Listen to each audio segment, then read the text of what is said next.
ፍቅሩ ጀመረኝ እሱን አስባለኝ መንገድ ላይ ሁኜ።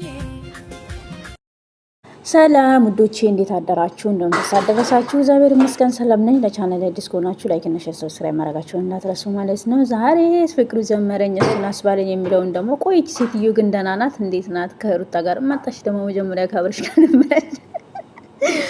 እኔ ግን ማለት ነው ጋይስ ጥያቄ የሚሆንብኝ እቺ ሴትዮ ኤአይ ናት ወይስ ራሷ ሴት ናት? ባለፈውም ደግሞ የሆነ ቪዲዮ አይታችሁ እንደሆነ ማለት ነው ማንም የተጣላ ሰው የለም ከግራስ ፋሚሊ ውስጥም ህርታና ብሽም አልተጣሉም። ሄርሜላም እንደዛው ግን አውቆ ድራማ ነው የሚሰሩት እያለች ቪዲዮ ሙሉ ቪዲዮ ኤአይ ነው ብዬ እንኳን እንዳላምን አርግታ ካሜራ ተደቅኖ ምናምን ነገር እያየሁ ነበርና አንቺ ሴትዮ ይቅርታ አድርጉልኝና ጋይስ እኔ ራሱ ግራ ተገብቻለሁ። እስካሁን ድረስ ኤአይ ነው ብዬ ነበር ማምነው፣ ግን አሁን ሳስበው ማለት ነው ኤአይ አይደለችም መንፈስ ናት እንዴ ወይስ እንዴት ነው እንዴ? ከቡሩኬ ጋር ራሱ እኮ ምናምን ነገር እቺኑ ደግሞ አይቻታለሁ ማለት ነው እየቀያየረች ምናምን ነገር።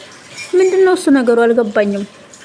ይሄን ሰሞን አልገባኝም ነገሩ ምንድነው? እኔ የምለው በሰላም ነው ግን አይ እኔ ይሄ ግራ ያጋባል ጋይስ፣ የምሬን ነው የምላችሁ። እንዲሁ በጠዋቱ እንደው ወዝ ሲሉ ድንገት ዞር ስላላየዋቸው በእርግጥ እውነት ለመናገር ከባድ ነው የዘንድሮ በሽታ ከባድ ነው። እዩት እዚህ ጋር ማለት ነው። ግን ለምን ተመሳሳይ ልብስ አለበታችሁም ነበረ? ጠፍቶ ነው ሳይዛችሁ? አይ እንደው ዘንድሮ የስራችሁን ይስጣችሁ እናንተስ ማለት ነው። እኛን እኮ ኃጢአተኛ አደረጋችሁን። እናንተ ላይ የሰራችሁት ስራ እኛ ተጠያቂ ሆንበት እኮ። እኛ እንጠየቅ እንጂ እናንተ ምን ቸገራችሁ? የምሬን እኮ ነው የምለው እንጂ ጸጉሯ ራሱ ግን ይሄ ጸጉሯ ይበጠር ምን አይቀየር ልክ እንደ እንትና ማለት ነው።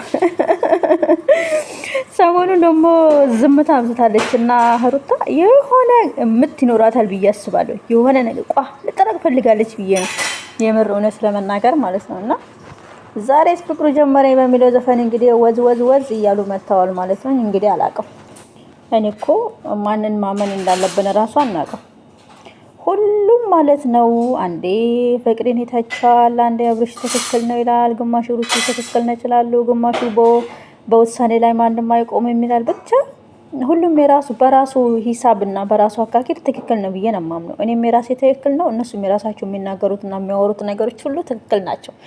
በቃ እነ ትክክል ሰፈር መባል ነበረብን እውነት ለመናገር እነ ትክክል እና በጣም ነው የሚገርመው ማለት ነው። አሁን ሩታ ወዳት ነበር፣ አሁን ግን ጠልቻታለሁ የሚሉ ራሱ የእሱ አድናቂዎች አሉ። ሞት ይሻላቸዋል የሚሉም ደግሞ አሉ ማለት ነው። አይ ለልዑል እንደው የልዑል እናት እንደው ኑሪለት ለልዑል ስትይ ሌላ ምንም አልፈልግም። እቺን ሴትዮ የምታውቁ ሰዎች ብቻ ነገሩኝ። የምሬን ነው የምላችሁ። አሁን እኔ ሰው ለምን ግራ ይጋባል እል ነበር። አሁን እኔ ራሱ ግራ መጋባት ጀምሬያለሁ። የምሬን እኮ ነው ጋይስ። ምን እየተፈጠረ ነው እንዴ? የምር ግን እኮ ግራ እኮ ገባኝ። ከማንም ጋር ነው ደግሞ እቺ ነው ማያት ማለት ነው። አሁን ደግሞ ከብሩኬ ጋር ምናምን ነገር እንዲሁም ደግሞ በጣም ከነማርክ ጋራ ቆይ እነሱንም አመጣላችኋለሁ የምር ማለት ነው። አረ ከባድ ነው ተው ያማል።